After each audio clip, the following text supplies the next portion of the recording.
자, 안녕하세요. 지난 시간에 이어 오늘은 역사 두 번째 시간입니다. 지난 시간에 배운 거 간단하게 정리하고 오늘 학습 활동을 풀도록 하겠습니다. 지난 시간에 배운 역사 핵심 정리부터 해보겠습니다. 이거는 단편 소설이고 액자 소설, 풍자 소설이죠. 이 작품의 내용이 현대인의 기계적인 일상생활을 풍자하는 내용이었습니다. 자, 그 다음 시점. 액자 소설이었죠. 외화는 1인칭 관찰자 시점, 내화는 1인칭 주인공 시점입니다. 1960년대 서울 동대문 지역이 배경이고요. 현대인의 기계적인 일상적인 삶에 대한 의문과 비판, 이렇게 정리해 봤습니다. 특징으로 액자식 구성을 통해 액자 속 서술자가 직접 겪은 일을 액자 밖의 서술자에게 전달한다. 대비되는 두 공간을 제시했다. 그래서 현대인의 규격화된 삶과 이에 대한 비판적 시각을 드러냈다. 대비되는 두 공간은 창신동과 양옥집. 그렇죠. 그 다음 외양과 행동에 대한 구체적인 묘사를 통해 인물의 비범한 능력을 부각한다. 여기서 이 인물은 서씨였습니다. 자, 그 다음에 요 표가 매우 중요합니다. 자, 작품의 구성과 공간적 배경, 그런 것까지 한꺼번에 다 정리됐는데요. 액자 밖, 액자 속. 좀 더 중요한 건 액자 속 얘기였습니다. 액자 속의 공간적 배경, 창신동 빈민가와 양옥집이 나오는데, 창신동 빈민가는 가난하고 누추하고 무질서하고 비능률적인 공간이죠. 그래서 서술자는 불편하여 벗어나고 싶어 합니다. 자, 양옥집은 부유하고 깨끗한 곳입니다. 그래서 서술자가 동경하고 편입하기를 바라는 곳입니다. 그래서 서술자는 이 양옥집으로 하숙집을 옮깁니다. 그런데 거기서 지내보이 질서와 효율성을 추구하는데 지나치게 규격화된 삶을 살고 있죠. 그래서 기계적이고 비인간적이고 삭막하다고 생각하며 소외감과 거부감을 느낍니다. 그래서 이 서술자는 창신동, 이 양옥집에서 하숙을 하면서도 창신동 빈민가를 그리워하죠. 왜냐? 인간적이고 활력과 생명력이 있는 곳이라고 생각하기 때문이죠. 자, 이것이 이 작품의 아주 중요한 내용이니까 잘 기억하길 바랍니다. 자, 다음 인물에 대해서 조금 더 정리해 보겠습니다. 자, 물론 내부 얘기에 나오는 인물입니다. 나는 20대의 젊은이로 창신동 빈민가의 생활을 청산하고 양옥집으로 이사한다. 규칙의 얽매임 없는 생명력 넘치는 삶을 동경하면서도 현실적 안락을 저버리지 못하는 모순된 모습을 보이고 있다. 그 다음 서씨는 최대한 자신의 정체성과 생명력을 물질적 가치로 환산하지 않은 채 살아가는 이상적 인물입니다. 그 다음 양옥집의 주인 할아버지는 가풍을 지키기 위해 질서의식을 지나치게 강조하는 권위적인 인물이죠. 그래서 이 나는 서씨에 대해서는 호감을 가지고 긍정적으로 바라보고 있습니다.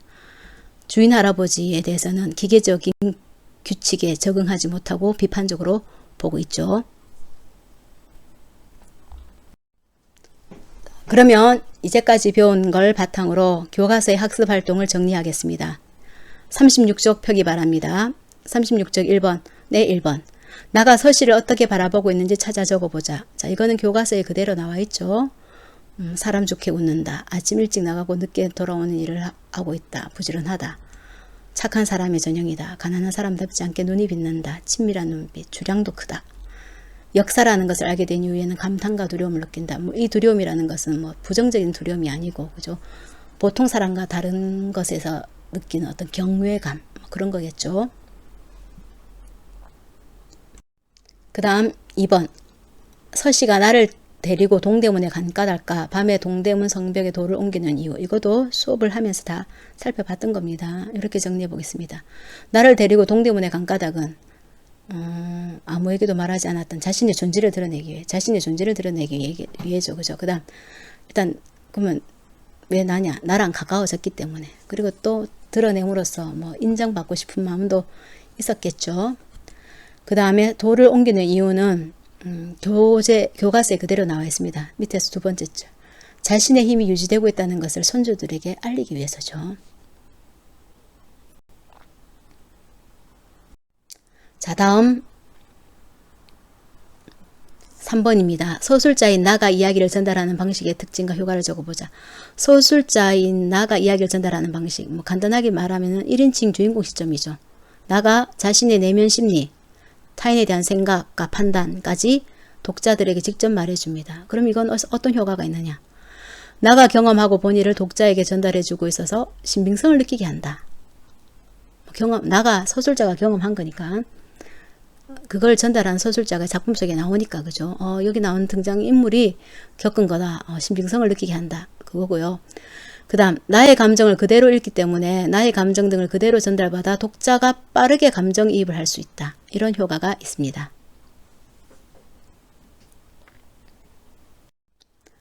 다음 2번입니다. 이 집 사람들의 모습을 떠올리며 갈로 1번 나가 어떤 계기로 이 집 사람들을 달리 보게 되었는지 말해보자. 이거는 교과서 34쪽 19번째 줄부터 23번째 줄에 보면 나옵니다. 서씨를 회상하고 나서죠. 그러니까 서씨가 나에게 보여준 성실하고 거짓 없는 행위를 회상하고 나서 그러고 보니까 이 서씨와 다른 이 집 사람들의 모습이 보이는 거죠. 이 집 사람들의 모습에서 인간의 본능을 억압하며 규칙과 통제, 위선으로 가득 찬 모습을 발견하고 권태와 혐오증을 느끼게 된다. 이렇게 달라지는 겁니다. 다시 말해서 다시 정리하면 서씨의 행위를 떠올리고 나서 그럼 서씨의 행위는 어떠했는데 성실하고 거짓 없는 행위라는 거죠. 생명력 넘치는 거고 그에 비해 이 집 사람들은 권태롭고 기계적이고 거기서 혐오증을 나는 느끼게 되는 거죠.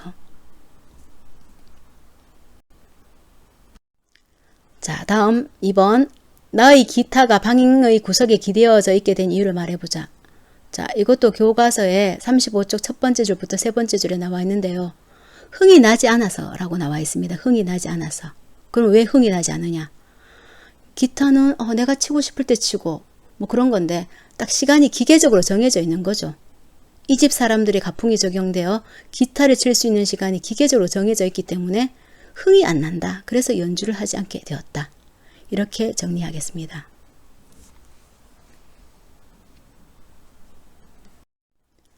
자, 다음 3번입니다. 목표학습이네요.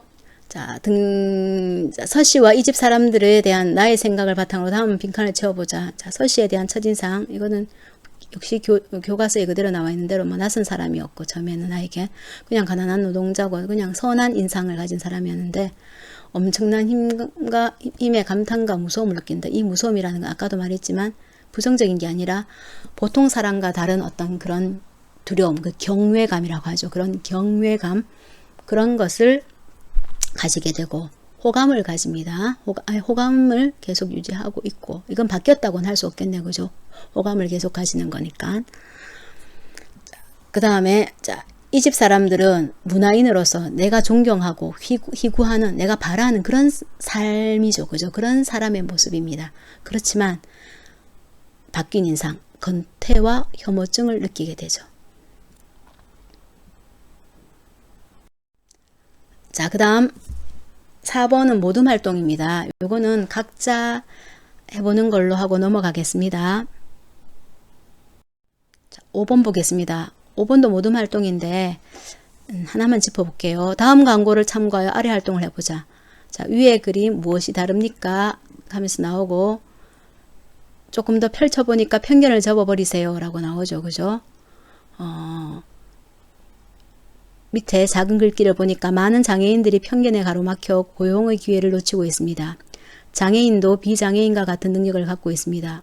편견을 버리고 함께 나아가야 할 때입니다. 자, 그러면은 첫 번째 질문. 위 광고가 말하는 바를 모둠별로 자유롭게 이야기해보자. 모둠별로는 얘기 못하고 그죠? 선생님과 함께 답을 정리해 봅시다. 간단하죠. 두 번째 나와 있죠. 편견을 접어버리세요.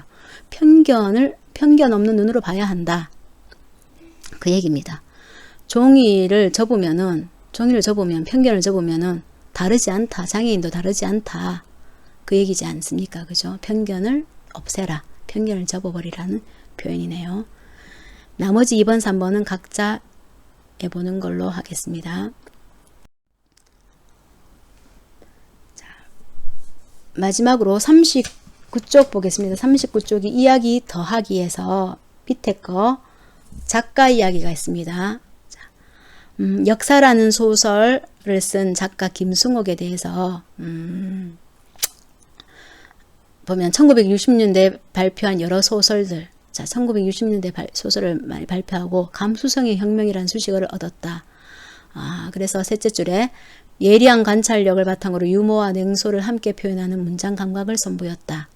자, 요렇게 평가받는 소설가입니다. 뭐 구체적인 작품을 봐야 여러분들이 좀 더 잘 이해하겠죠. 유명한 소설로 무진기행, 서울 1964년 겨울 같은 작품도 있거든요. 자, 이런 작품도 앞으로 여러분들이 접할 기회가 있을 건데 그때마다 소설의 특징, 김승옥의 특징을 이해하면 될 것 같습니다. 이상으로 해서 교과서에 실린 역사라는 소설, 김승옥의 역사라는 소설을 모두 공부하였습니다. 이것으로 마치고 다음 강의에서 이어지는 것은 수행평가에 대한 내용입니다. 모두 잘 들어주기 바랍니다.